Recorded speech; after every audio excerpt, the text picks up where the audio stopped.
I'm Evan LeRoy, and this is New School Barbecue. LeRoy and Lewis Barbecue is a little blue food truck off South Congress in Austin, Texas that cooks locally sourced barbecue on homemade pits. These are our recipes, methods, travels, and stories. This is New School Barbecue.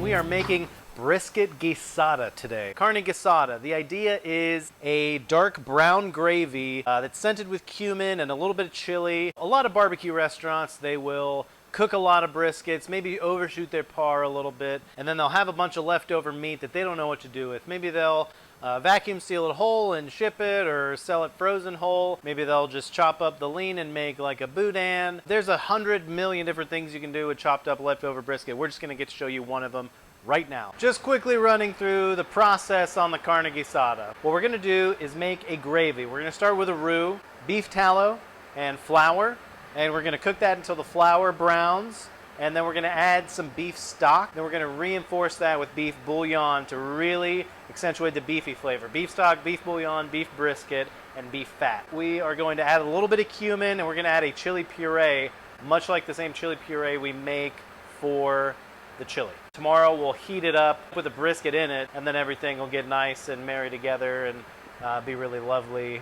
And then we'll serve it on fideos. Vermicelli pasta, some very thin spaghetti like angel hair. We're going to cut it up into small little wormy pieces, little vermicelli pieces. Then we're going to make like a little tomato, spicy tomato kind of sauce. And then we're going to serve the beefy brown gravy brisket tips on top of the tomato kind of chili scented pasta. All right, we're getting started on the carne guisada. Getting started on the carne guisada, I got a bunch of beef tallow right here going in. You're going to build this roux first by melting the beef tallow, adding the fat, whisking it in, and then cooking the flour until it's nice and brown.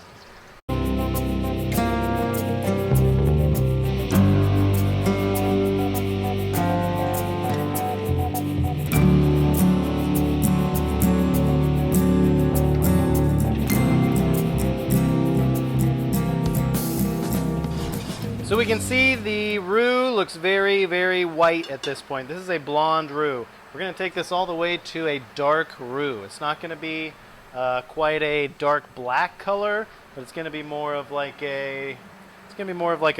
almost like a milk chocolate. We went from a very blonde color to a tan color. We're just going to keep moving past it, keep cooking. With a roux, it's very easy to burn, so you have to keep stirring. What happens is all of the fat, all of the individual particles of flour are suspended within the fat. And if you stop stirring, the flour sinks down to the bottom and it burns on the bottom of the pan. So you always want to use a heavy bottom pot. Going right in with some beef broth. We don't have any beef bones in house, otherwise I would use those. But I'm using kitchen basics.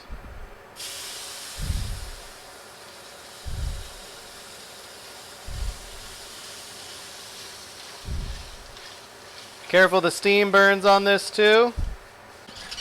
Look at that brown gravy. It already looks like brown gravy. We're going to bring this up to temp. Then we're going to season and flavor it.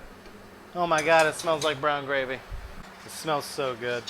By cooking the roux down this much, by developing this flavor, toasting the flour, it's going to give the whole guisada a very interesting depth of flavor. It's all going to taste toasty and roasty and just even more delicious. Making a proper roux is one of the very first things you will learn in culinary school. Making a proper roux is one of the first things you'll learn as a Cajun cook, as a French cook, as a cook in general. You should know how to make a roux.